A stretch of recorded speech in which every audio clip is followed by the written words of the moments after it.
Auto కార్మికులు అంటే పొద్దున్న లేస్తే ఇదే వృత్తి చేస్తే చేస్తే వెళ్తారన్న ఫ్రీ బస్ చేయబట్టి కూడా దాని వల్ల కూడా మాకు చాలా పడ్డాయి.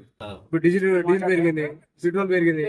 ఏది వాళ్ళు చూస్తే ఇప్పుడు కొనపోతే కొనివి చూడకపోతే అడిగి అన్నట్టు ఉంది. ఇప్పుడు ఏం చెప్పుకుంటట్లేదు, ఏం చేసేట్లేదు. ఏ నాయకుల దగ్గర పోయినా కూడా ఎవరు కూడా ఏం చేసేట్లేదు. ఇటు ప్రభుత్వం నుంచి కూడా ఏం ఆదాయం లేవు. ఆ ఫ్రీ బస్ తీసేస్తారన్నా కూడా మేము బాగుపడడానికి అది కూడా లేదు.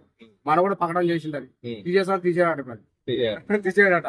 ఇప్పుడు డీజిల్ పెరిగి అంతా రామరామ్ అంతా ఎత్తున చేసి పెట్టుకొని ఇట్లా కూర్చొని నిలబడి ఇట్లా కూర్చున్నాం. గవర్నమెంట్ 12,000 ఇస్తాను నేనే చెప్పింది కదా. నా మీద ఏం ఆశించొద్దు, నన్ను ఏం అడగద్దు, నేనేమి ఇచ్చే పొజిషన్ లేడు ఆయన. చెప్పడం మనం ఆపోతే మున్నెలకైనా చెప్పేసిండు. నా గురించి మీరు ఏం ఆశించొద్దు, నేనేం చెప్పేయలేదు. ఇదే బతుకు, ఇదే లైన్, ఇదే మనసులో తిప్పాల. అది ఇప్పుడు కేంద్ర ప్రభుత్వాన్ని ఏమైనా డిమాండ్ చేస్తారా మీరు? ఏ డిమాండ్ చేసినా కూడా మా దగ్గర ఏం రావన్నా. ఆటోలో మేము ఏం చేస్తా ఉన్నాం, పొద్దున్న లేస్తే మీరు తోముకుంటాం. గ్రామాతో డిమాండ్ పెద్ద పెద్ద మాట్లాడుతున్నారు. అరే ఇప్పుడు ఉన్న ముఖ్యమంత్రి మాకు ఏమో నెలకు 12 సంవత్సరాలు 12,000 ఇస్తున్నారు. అయ్యాకపాయ ఈ పెద్ద పెద్ద దగ్గర నాయకుల దగ్గర మేము ఏమడుగుతాం మనం? చేసుకునేదే మరి అంత ఆటో వృత్తి. పొద్దున్న లేస్తే తోలుకపోతే ఇల్లు, బట్ట, పిల్లలు. ఫ్రీ బస్ అది అనుకున్నా అనుకోపోయినా అది తీసాననే అంటుండే. మనం ఎన్ని ముట్టుకున్నా కూడా ఈ 5 సంవత్సరాలు కదా అది ఆశించినట్టే. దాని గురించి మేము ఏం ఆశిస్తలేమన్నా. ఆయన పెట్టింది ఆయన దయ్యం. 12,000 సంవత్సరాలు 12,000 ఇస్తా, అయ్యా కూడా ఇస్తున్నాడు చూస్తే అవి కూడా ఇస్తున్నాడు. ఇదే మా జీవితం, ఇక ఇదే బతుకు, ఇక ఇట్లనే కడుతున్నాం. ఏం చేస్తాం ఇక? ఇటు మేము అంటారు అప్పుడు ఇటు తినలేక, అటు మేము సాధించలేక కూడా ఏ వర్క్ అని చూసినా కూడా అట్లనే ఉంది. కానీ ఏం మాట్లాడితే వేది మాట్లాడా మా నోరే పోతుంది. కానీ వేది చెప్పినా ఏం రావట్లేదు. ఇక్కడ యూనియన్ ఉంటది కదా అన్న, యూనియన్ ఉన్నా కూడా అన్న, ఇప్పుడు యూనియన్ ఉంటే మాత్రం సరే. ఇప్పుడు యూనియన్ వాళ్ళు మా కట్టడి చేస్తారు. వాళ్ళు మేము లైన్ గా పోండి, లైన్ చేసుకోవాలని గొడవలు పడకుండా యూనియన్ కట్టడి చేస్తారు. కానీ మాకు అట్లీస్ట్ ఏం రావు. ఇక్కడ మేము లైన్ గా పోతున్నా మాకు ఏమైనా రూపాయలు, 500 ఈ సంవత్సరం పోతే, ఈ నెల పోతే వచ్చే దూరిగా పిల్లల స్కూల్ అని, రూమ్ రెంట్ అని, అన్ని పిల్లల ఫీజులు అని, ఉప్పులని అన్ని మొత్తం కొనాలన్నాయి. ఈ సంవత్సరం కష్టం ఉంది. ఇంకా ఈ డీజిల్ ఇంకా పెరిగింది. ఇక ఆడికైతే మాది ఇక తక్కువలేదు. బతకడం కష్టం. నా పేరే యాదయ్య. ఆర్టీసీ ఫ్రీ పెట్టేందుకు ఈ ఆటోలకు ఆదాయం లేదు. డీజిల్ రేటు పెరిగిస్తారు. ఏం అర్థం అయితే లేదు. ఆటోలు నడిపితే రోజు ఒక 500 వస్తుంది. 500 మేము ఎట్లా బతకాలి సార్? మా ఫ్యామిలీ, మా పిల్లలు చాలా ఇబ్బంది అవుతుంది సార్. ఇప్పుడు పెట్రోల్ డీజిల్ రేట్లు పెరిగినాయి కదా, దాని వల్ల ఇప్పుడు మీకు ఎట్లా ఇబ్బందికరంగా ఉన్నదా? చాలా ఇబ్బంది అవుతుంది సార్. గవర్నమెంట్ ఏమైనా అడగాలనుకుంటున్నారా మీరు? సాయం చేసి మాకు పెట్రోల్ డీజిల్ తగ్గిస్తలే రేటు రోజు ఆటోలు నడిపితే రోజు ఒక 500 వస్తున్నాయి సార్. 500 డీజిల్ ఏం పోయాలి? ఏం తినాలి? హోటల్లో తిందామన్నా డబ్బులు లేకుండా మేము ఒక 5 రూపాయలు ఫోన్ చేస్తున్నాం.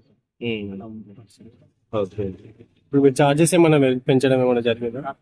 చార్జెస్ ఏమైనా పెంచడం జరిగిందా? ఏం పెంచలేదు సార్.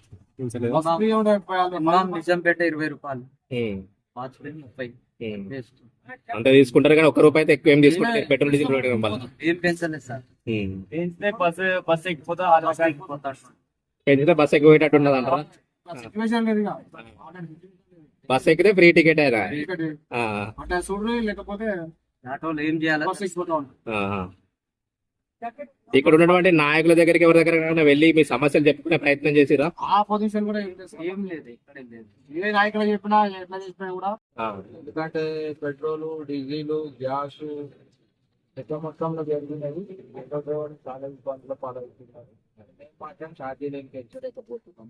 ఎందుకంటే ఉన్న ఛార్జీలే ఎక్కువ. మళ్ళీ ఇంకా పెంచడం అనేది కష్టం.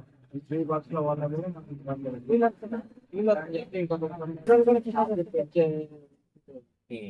గవర్నమెంట్ ఏమైనా రిక్వెస్ట్ చేస్తున్నాం? రిక్వెస్ట్ చేస్తున్నాము. ఏమైనా అవకాశాలు ఉంటే మీ ఆటో సంఘాలు కానీ ఏమన్నా ప్రభుత్వాన్ని కలిసే ప్రయత్నం చేసినాయి? కానీ యూనియన్లు ఉన్నాయి, ఎవరికి వాళ్ళు మేమేం చేస్తాం అన్నట్టుగా అయిపోతున్నది. రాష్ట్ర ప్రభుత్వం ఒకటి చెప్తున్నది, కేంద్ర ప్రభుత్వం ఒకటి చెప్తుంది. మన చేతిలో లేదు, అక్కడ వాట నడుస్తున్నది కాబట్టి జరుగుతున్నది. దాంట్లో జనం చేసిన కానీ చెప్తున్నారు అందరికీ.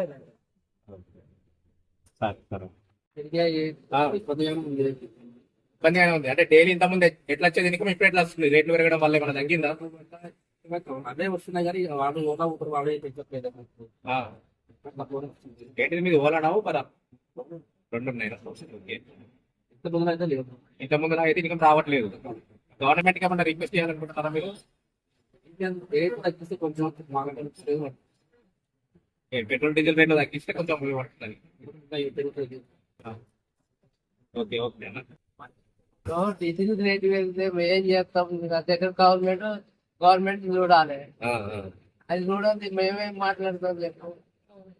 రేవంత్ రెడ్డి పైసలు తీయమంటే 15,000 ఇస్తామన్నాడు, ఇంతవరకు ఇయ్యలేడు. ఏం చేస్తాం? ఏం చేయలేక అదే మరి ఇక్కడ ఉన్న నాయకులకు ఎవరికన్నా చెప్తున్నారా మీరు? ఇక నాయకులు ఎవరు పట్టించుకున్నారు? పట్టించుకుంటలేరు. సరే, సరే.